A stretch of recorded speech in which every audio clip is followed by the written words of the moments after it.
Hello everyone and welcome to Who Wore It Better, the weekly segment in which I review Raw and SmackDown back to back and try and figure out which show won for the week. It was go home week for Hell in a Cell on Raw, while on SmackDown many Survivor Series seeds were being planted. Let's see how these shows did. This week on Raw, the writers did something that they often do, where they usually have something fall in their laps, this kind of cool thing that kind of happens and gets popular by complete accident. They take this thing and they go overboard with it and they kind of ruin it. They did that this week with the list of Jericho. This week the list was stolen and then it was revealed it was Seth Rollins who took it, and then he gave it back to Braun Strowman and Jericho had to get it. Basically the list of Jericho, this funny side plot thing that was happening for the last few weeks, was becoming more important than the Universal Championship that was going to be defended at Hell in a Cell. In fact, based on what I've seen on Raw for the last few weeks, it seems the order of importance in storylines is number 1, Seth versus Stephanie, number 2, when will Jericho break from Kevin Owens, and somewhere 10th, roughly 10th or 12th,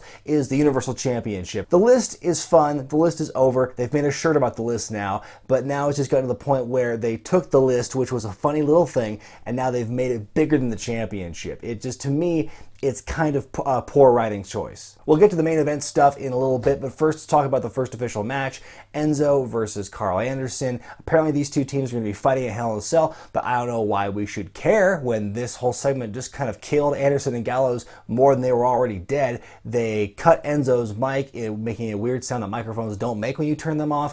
And then Anderson and Gallows say, oh, fun and games is over, no more silly promos. But then Enzo and Cass thwart that whole promo thing by just yelling really loudly and the crowd going along with it, which is actually by itself in a bubble a really cool moment. But basically they thwarted the promo cutoff attempt. Why Anderson and Gallows didn't just run in the ring and jump them to shut them up, I have no idea. So Enzo and Cass thwart the promo cutoff, and then they cheat to beat Carl Anderson. Why do we care about Anderson and Gallows anymore? To me, they are kind of like, now this analogy isn't really accurate anymore because Bray is actually doing well on SmackDown right now as I say this, but they kind of remind me of like the Bray Wyatt of Raw, where they talk a big game and every week they say, we're killers, we're the best, we're going to beat you guys up, and then they never follow through on it. That's kind of how I feel about Anderson and Gallows. So why should we care about Hell in a Cell with them at this point? Speaking of looking to reasons to care about the pay-per-view coming up, we have The New Day taking on Cesaro and Sheamus in a non-title match just 6 days before their tag team championship match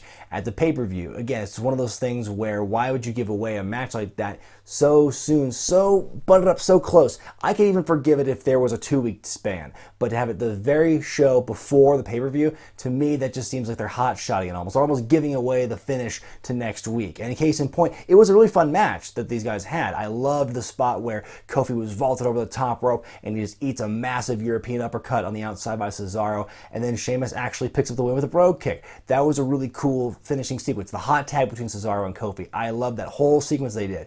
That was great. But again, the match was good in a bubble, but it seems to undercut and undermine what they are probably going to be doing at Hell in a Cell just 6 days from now. It's the same thing that happened with Rusev and Roman Reigns having their big match like a week before they were supposed to have it at SummerSlam. Now, granted, the SummerSlam thing didn't really happen. It was a non-match. But the fact they gave that match away the week before they were supposed to have it at the pay-per-view and doing it again this week with the tag situation, to me, is very short-sighted. Bayley versus Dana Brooke in an arm wrestling match. The crowd hated this segment. Hated it, hated it, hated it. It's hard to believe just a couple of months after Bayley, who had all this momentum, everyone loves Bayley, she's in this program with Dana Brooke now that has absolutely no heat and no one cares about it. It's very unfortunate. I'm afraid the storyline's almost been cursed from the beginning, because last week when they had their one-on-one match, I think Dana was supposed to be using the ropes for leverage in the pin, but she was too short, she couldn't reach the ropes, so it was just this like sloppy looking finish. And then this week has this segment that nobody likes. I mean, I've put over Dana Brooke in the past in terms of her personality and everything, but this was not her best promo by any stretch of the imagination. This feud has no heat, and I hope it ends as soon as possible for the sake of both women. Confiscated sign gate as Curtis Axel takes on Bo Dallas in singles action. The hometown crowd for Curtis Axel giving him a big hero's welcome. He cuts this big babyface promo invoking the name of Larry Hennig and Kurt Hennig, his grandfather and father respectively. Yet inexplicably, some fans with pro Curtis Axel signs had them taken away. I don't understand. You have this guy coming out in his hometown. There's fans who are going to give this guy, a big pop at everything. Yet you try and kill his babyface heat. It just seems it's very weird, very counterproductive. productive. But anyway, this is actually a really good match. I think it was one of the best matches I've seen Curtis Axel have in a long time since he was Intercontinental Champion, what feels like a millennia ago. Dallas wins the match after what I thought was a really cool roll-up counter from the kick attempt that Curtis Axel had. So yeah, Bo Dallas gains momentum. Curtis Axel, unless this is just an isolated incident and he's going to go back down to Superstars or the Abyss after this match, he's got a lot of momentum. I thought it was a very good babyface showing. I'm curious to see if this is going to build to anything more for Curtis Axel after his breakup with Bo Dallas and this match. Also, random thought, is Bo Dallas going to hold on to that Bo Leave and Bo sign after Election Day? The Roman Reigns, Rusev promos, the pre-taped promos building up to their U.S. title match at Hell in a Cell next Sunday. I thought they were good for what they were. Rusev brought the heel fire, and Roman brought the cool confidence, but still had that intensity. I thought they were very good promos, although I think that for what they are essentially building up as the final confrontation, saying it could be the final confrontation between these two guys in what is essentially a blood feud. It's the closest thing, one of the closest things they have to a blood feud right now on Raw, ending in Hell in a Cell, that it ends on a pre-taped promo for their go-home week. I almost think they should have switched the segments they had from last week, where Rusev actually beat up Roman Reigns and put him in the Accolade, switch that segment with these pre-tapes. Why not have the pre-tapes last week and then the big physical thing this week? The Sasha Banks-Charlotte contract signing for their Hell in a Cell match on Sunday. The overall consensus that I've been getting from my fans and from people I've seen online, and I'm tending to agree with them about this match, is they're focusing so much on the historical nature of this match. They're not just letting the story of the history part speak for itself, and instead they're hammering that point home, and they've been really downplaying just the fact that the Hell in a Cell is supposed to be historically a feud ender. It's supposed to be this big deal. Finally, this week, they went in the right direction talking about the brutality of the match, although I think what they wound up doing was they went way overboard in that direction, because you have Mick Foley cutting this crazy "you're doomed" promo about how he, it's like, I can't walk straight because of Hell in a Cell. Like 2 weeks ago, he said these women deserve to be in Hell in a Cell, and now he's like, you're gonna die, and it's just so almost campy. It was a great promo by Mick Foley. Again, in a bubble, it was a terrific promo by Mick Foley. But when you consider how they've been building in the weeks building up to this, it seems like it's almost coming out of nowhere, or they're totally just like overcompensating in the complete opposite direction of where they've been going. The cruiserweights are here, and they're climbing all over the walls. It was Brian Kendrick taking on Rich Swann. It was one of the top matches of the night, in my opinion, and Rich Swann is fast becoming my favorite guy to watch on Raw right now. And of course, he won against Brian Kendrick in a really fun match, which I'll talk about the implications and the whole ripple effect of that later. But the one big takeaway for this match is this Brian Kendrick is not like the Brian Kendrick that TJ Perkins once knew. He only said it 200 times on commentary. So I initially was confused as to why Kendrick lost this matchup to Rich Swann, but then they show the backstage segment later in the night in which Kendrick says, I have to win this match on Sunday. You need to let me win. He's telling TJ Perkins this, you need to let me beat you for the Cruiserweight Championship. So now, it's very interesting what they're doing here. It adds a little wrinkle to the thing. Kendrick is so desperate to win this, to keep his career going, to feed his family. He's actually doing this very weird, unsportsmanlike kind of thing where he's literally begging the champion to lay down for him, which I don't remember the last time I've ever seen anything like that. Because Kendrick, even though he's still a heel, he does have that very sympathetic edge, because it's his last chance, it's his redemption story that they're trying to build. So he's kind of shades of gray, and TJ Perkins now is in this weird position. So I'm curious to see what's going to happen with this match at Hell in a Cell. Honestly, it's the one I'm the most excited for the pay-per-view at this point, because we don't know what's going to happen. The Brock Lesnar, Paul Heyman segment. Boy, what a bizarre 7 minutes that was. It was just one of those things where it wasn't Heyman's finest hour, but he worked with what he had, and they couldn't make it work because they're in Minneapolis, Minnesota. They're in Brock Lesnar's hometown crowd. What did they expect to happen?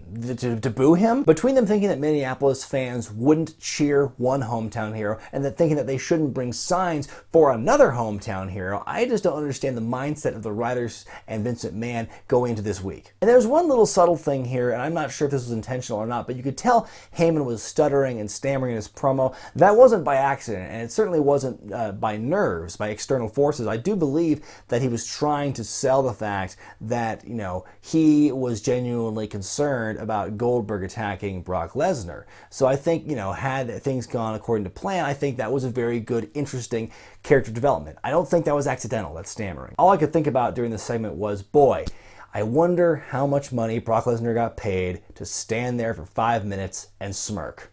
Main event time, Chris Jericho taking on Kevin Owens and Seth Rollins in a triple threat match. Basically a glorified handicap match, as JR might have said at one time. Not much to say about this match in particular. The finish was Rollins slips out of the double superplex attempt by Kevin Owens and Chris Jericho, slams him down and pins him 1, 2, 3. He runs off. The look on Chris Jericho's face immediately afterward to me was like the highlight of the whole match. I just love that part. Kevin Owens comes back and starts beating up Seth Rollins, and then he powerbombs him on the corner of the apron, which I think this kind of action they had, this kind of physicality, really should have been doing this weeks ago in the build to Hell in a Cell. This is the strongest Kevin Owens has looked in quite some time, and again, going back to the whole thing about the list, the fact that the list is taking more priority over Kevin Owens and the Universal Championship, and that the internal conflict with Chris Jericho and the stuff going on with Seth Rollins and this authority figure who will never get in the ring is taking precedent over the top champion on the brand. It just seems like it's kind of a weird spot for Kevin Owens to be in. They really should have been doing this kind of brutality, cheap shot thing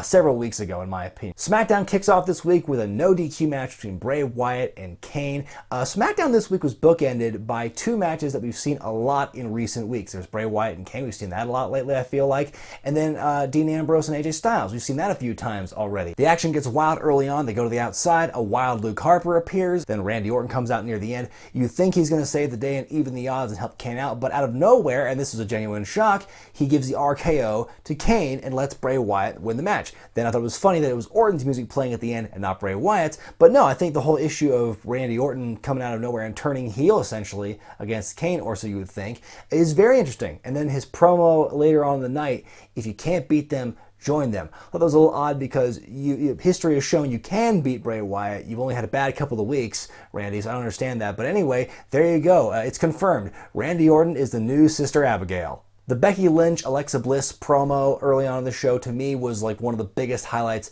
of SmackDown from this week. I haven't said too much about this feud in the last few weeks, but I have to give them their due this time. I love their rapport. I love Alexa Bliss's attitude. I love Becky Lynch's witty repartee, calling her a dumble. But if you watch this promo segment and you watch the stuff the women are doing on Raw, you know, Dana Brooks' do nothing promo that you could hear a pin drop during that, and then what you're hearing with Sasha Banks and Charlotte, which at times comes off as a little over the top and a little over dramatic. I think Raw and their women cannot compare to what SmackDown is doing right now. The segment ends with a big old brawl, and Alexa Bliss KOs Becky Lynch and does the Bliss World Order, spray paints the yellow stripe down the back of Becky Lynch. Ooh, gets personal. This is actually a really interesting storyline for me now. I'm really digging it. I just can't wait to see what these two women do in 2 weeks in Glasgow, Scotland. Yes, I know it's pronounced differently, but I'm going to keep calling it that because I want to keep pissing you off because I'm a heel, baby. The Ascension versus the Hype Bros in a Survivor Series qualifying match. Quick question, are there enough tag teams on SmackDown to have these qualifying matches and have them mean anything? Because let's see who you have in the tag division right now. You've got Slyno, Heath Slater and Rhino, who are the champions, so they're going to be in that match by default. You've got the Hype Bros, who just advanced. The Ascension, they're out, so don't count them. You've got the Vaudevillains, you have the Usos, you have American Alpha. I guess you have the Spirit Squad, Kenny and Mikey. And is there anyone else right now? Are they going to bring back the Headbangers for another one-off? I'm not quite sure if there are enough tag teams on SmackDown for maybe one more Survivor Series qualifying match. I don't know. Natalya versus Nikki Bella in a match that was just announced for the show. Basically, whoever won would be the captain of the Women's Survivor Series team for SmackDown. The loser would be out entirely, so you kind of knew early on just who was going to win this match. The match ends when Nikki Bella puts Natalya in an STF. I guess she learned a couple things from John Cena, is what they said on commentary. It's actually a better looking STF than what John Cena does, so kudos to her for that. And she wins the match, but she's immediately jumped by Carmella, continuing their never-ending feud. And they planned the seeds for this in commentary. What if Carmella is actually on the same team as Nikki Bella at Survivor Series? Very interesting to see how that plays out. A Miz promo leads to a Dolph Ziggler interruption, which leads to a Slyno interruption, which leads to an impromptu tag team title match. Heath Slater and Rhino taking on the Spirit Squad, Kenny and Mikey. I really couldn't concentrate on this match because I was so distracted by the screaming going on between Miz and Ziggler on commentary. Not the whole thing. I mean, they had some pretty good stuff going on in the match itself. It was a short and sweet, simple match. The finish where Ziggler and Miz are on the outside, they're jaw-jacking, and then Slater knocks Kenny into the Miz on the outside, leaving Mikey to be set up by the Gore by Rhino, and then Heath Slater and Rhino retain. So very interesting. I like the continuation of what we've seen between all 6 of these guys over the last 3 weeks since No Mercy. So very good segment. Main event time as Dean Ambrose takes on AJ Styles with Ellsworth in Ambrose's corner, and if Dean Ambrose wins this match, he becomes the #1 contender. Again, a couple of things that I'm reiterating from earlier in this review. SmackDown was bookended by some matches we've already seen before, and another thing is they're kind of taking this thing that was like good in small doses and was over, but now I think they're kind of overexposing it. On Raw, it's The List. On SmackDown, it's James Ellsworth. Yes, the story of James Ellsworth is very interesting, and I think there are some good and some bad things associated with his push, which I will talk about at a later date. But I think what they're doing now is they're getting him too much involved in this world title feud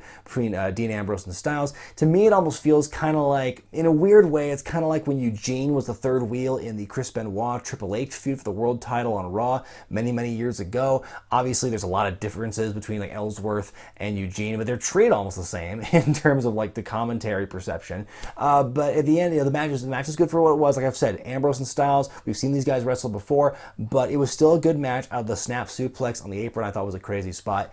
The match ends with Ellsworth. He got knocked down by AJ on the outside, but then AJ gets knocked down by Ambrose. Ellsworth hits a super kick, and then Ambrose gets disqualified because of Ellsworth interference, making Ambrose kind of look like a dum-dum. But it's interesting to see where this is going to go next week. So there's no internal grieving. There's no me going, oh God, laboring, who's going to win? Oh, what's going to happen? Oh, such a hard choice. Not a hard choice this week. SmackDown wins by a landslide, folks. You can stick a fork in them, it's done. The thing is, in past weeks when SmackDown wins, I've often said, oh, the biggest problem with Raw is time. I've said that a lot on this show.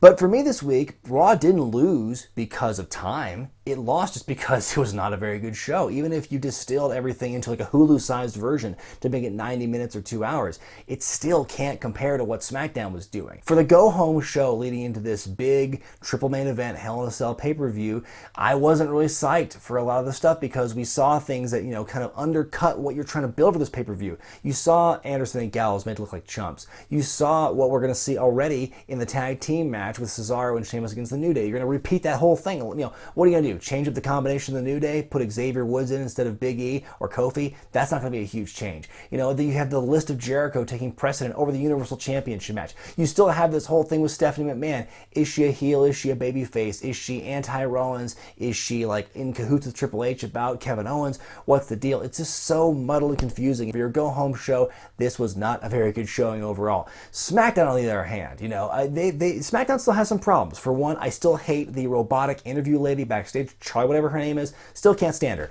But that's really the biggest knock I had on SmackDown this week.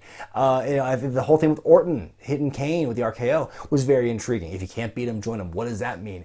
Some of the matches to me didn't, they had very big implications as far as Survivor Series goes, but there wasn't a lot of heat to them because they just weren't, it was these kind of last minute things thrown at them. Then you have the Bliss Becky Lynch stuff happening, which was awesome. You have the AJ Styles Dean Ambrose match with James Ellsworth. Where is he going to be involved in this? How is he going to be involved in the weeks down the line for this rivalry? When will the rivalry end? It's just very interesting where this is going. So yeah, overall, it's no contest this week, folks. SmackDown easily wins. Let me know what you thought about the shows in the comment section below, and don't forget to vote in the corner on the upper right hand side of the screen. So until then, I will say that this is the last week for the t-shirt design contest. If you want more information on how you can win tickets to the Internet Darlings Live in Orlando WrestleMania weekend, click the link in the description below for all the information about that. So until then, folks, be sure to thumbs up this video if you like it, subscribe to Wrestling with Regret, and buy the t-shirts at ProWrestlingTees.com.